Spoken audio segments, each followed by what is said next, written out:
Ganjam जिलार Chhatrapur block अंतर्गत पोटलामपुर पंचायत ए जो रही ऋषिकुल्या नदीर तटरे रही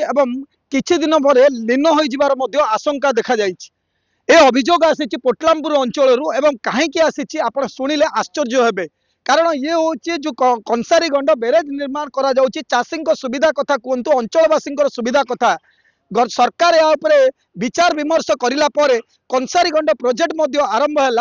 लोकंर कार्य करे आरंभ लगे आउ गोटे 6 मासरू 8 मास समय अवधि रही किंतु एठार जो जंत्री माने कार्य करुचंती सेमानकर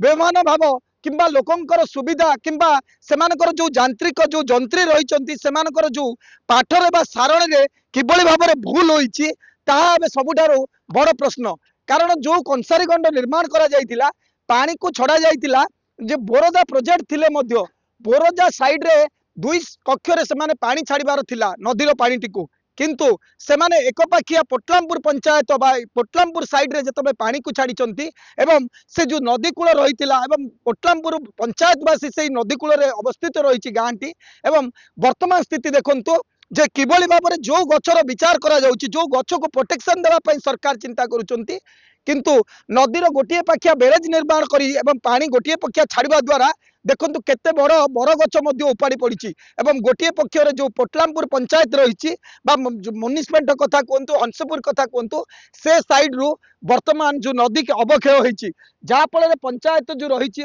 पोटलामपुर पंचायत जो गंगापुर रही पोटलामपुर पंचायत गाँ रही वर्तमान नदी सहित लेवल हो जाए नदी जदि आउ जो जी रही से जदि भांगिला ताहाले पोटलामपुर रे मध्य नदी पानी मारिबार संभावना देखा से अंचलवासी शुणा कौन रही से समस्या।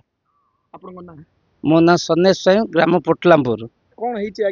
सर एबे गोटे 7-8 दिन तले जेतला नदी रे पानी आसिला बेरेज रो जो माने दायित्व रछनी तांकर जो मैनेजर जी अछि तांका सहित आमे कथा हेलु ए पानी जोर है आपण अपर साइड बरदा साइड पानी छाड़ू जहाँ फल कि ये पानी आम धोईज आम कथा से खातिर न करी आम दादागिरी करी एपट पानी छाड़े जहाँ फल कि 40 फुट घाई आमर खाईगला बर गछ अन्य गछ प्राय बहुत गछ नष्ट होगा ए प्रकार आउ जदि 2-4 फुट खाई आम गाँ भितर पानी पशा से कौन पब्लिक रो कथा खातिर करना तार बेरेज अति निम्न काम हो सर यू प्राय लक्ष लक्ष टिपर रे बाली से उठे से काम कर सरकार कौन बाली उठाई से आदेश देती यू लक्ष कोटी कोटी टकर बाली उठे अन्य प्रोजेक्ट रे से काम कर गाँ लोग कहे सत्ते आमको नाली आखि देखुना आम भयभीत होती सर कौन पूर्वर कौन आपत बेरेज निर्माण है आप जानते आशंका देखा जापर जो कूल रही खाइबार संभावना आम आलोचना है सर आमको कहले कंक्रीट बंद करूँ पत्थर पेचिंग करूँ आज पर्यंत कौन से सुविधा करना आम भयभीत हो केत आम गाँ बासी ठिकाना ना सर कौन आप निवेदन करेंगे मु प्रशासन निवेदन कर आर स्थायी समाधान करूँ ए बाली अखा पकड़े कौन से कार्य हेनी आर कंक्रीट वाल करूँ पत्थर पेचिंग कर आमको स्थायी समाधान करा जाऊ। प्रशांत बरड कौन है आज्ञा देखो ये जो प्रोजेक्टा या आमर डैम प्रोजेक्टा जो तैयारी करागला बहुत निम्न मानर काम से काम करी एक पाखिया पानी छाड़े आम गाँ लोक जाकि कहलु जे पानी आसवा संभावना है आपण जो रास्ता कर से रास्ता छाड़ू सेपटे पानी छाड़ू दी पाखिए एपट रास्ता बंद करूँ जो जलर स्रोत होती से स्रोत घाई बाड़े होगा फल बहुत गछ माटी धोई हो जाइए आउ किछि मात्रा रे जदि पानी आसता तो गाँ भितर पशिथा तापर भी आम देखीचु जे बहुत मात्रा रे बाली भी चालान कर आम गाँ लोक आसिक तागिद कलु फल भी से बाली चालान को भी बंद कले बहुत मात्रा रे बाली नहीं आउरी आम कह आमको धमकेले भी आम नबू आपण कौन करूँ से क्या साहस काम कर किए जानी आम जानू से कथा किंतु आम बारंबार कहला भी शुणी ना आमर अभियोग देखो सर यथा शीघ्र आर स्थायी व्यवस्था करूँ आउ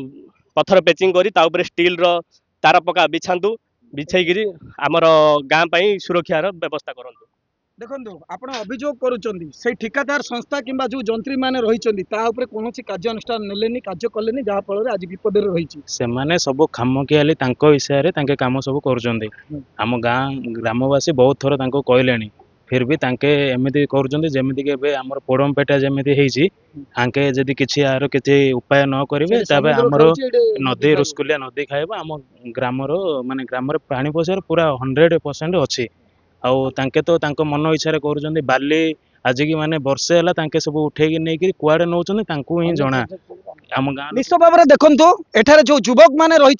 ग्रामवासी मैंने रही अंचलवासी मैंने रही से गोटे अभियोग होची देखुवे ये बरदा रही ब्रिज जो बैरेज निर्माण करागला ये लोकंकर सुविधा पाई सरकार करें सत कथा किंतु सेमाने विचार करबा दरकार जो जंत्री माने एठारे कार्य करुथिले सेमानकर विचार विमर्श करिवार आवश्यकता थिला जे साइड रे गाँ गुड़िक रही जेतेबेले नदी पानी को एकपाखिया छड़ा जिवो सेतेबेले जमी कथा कहतु कि कूल कथा कहतु संपूर्ण रूपे नदीर पानी आसी जो रही पोटलामपुर कानी पानी को स्रोत बाजिला एवं जो नदी कूल रही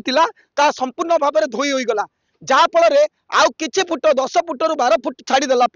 जदि खाई जाए कूल पानी जदि सेमिति भाव में अनवरत आसे ताहले कूल संपूर्ण भाव में खाईजिव एवं पोटलामपुर पंचायत भितर पानी पशिबार संपूर्ण संभावना रही तेणुक वर्तमान अंचलवासी भयभीत रही अनेक गछ नष्ट होईछि एवं जंत्री माने बड़ अभियोग आसुची जो प्रोजेक्ट करा जाउची ऋषिकुल्या नदीर बाली को उठा जाउची सरकार जतबे बेआईन करूचंती सेतबे से माने बाली को उठाई नउचंती निज कार्य करबा सहित बाहर को चालान करुथिबार मध्य बड़ अभियोग आसुची या ऊपर तदंत करिवार आवश्यकता अछि एई संस्था जो ठिका संस्था एठरो बाली काहेकि उठाउची ता पई परमिशन नैछि कि रॉयल्टी बांधिछि कि सब प्रकार तदंत हेबार आवश्यकता अछि बोली अंचलवासी दाबी करिसंती या सहित तुरंत एई कूल को देखबा पई पुणी थरे चाहिबी वर्तमान जो जंत्री माने लोकंकर अभियोग आधार रे गणमाध्यम रे न्यूज प्रसारण परे तरबरिया भाव में जो देखुंत काठपोती बाली बस्ता रखी एवं बंधेबार आरंभ करिसंती देखंतु किबळी भाव में संस्था जंत्री माने किबळी भाव में कार्य करुचंती पूर्वरु काहेकि एभली व्यवस्था करिकि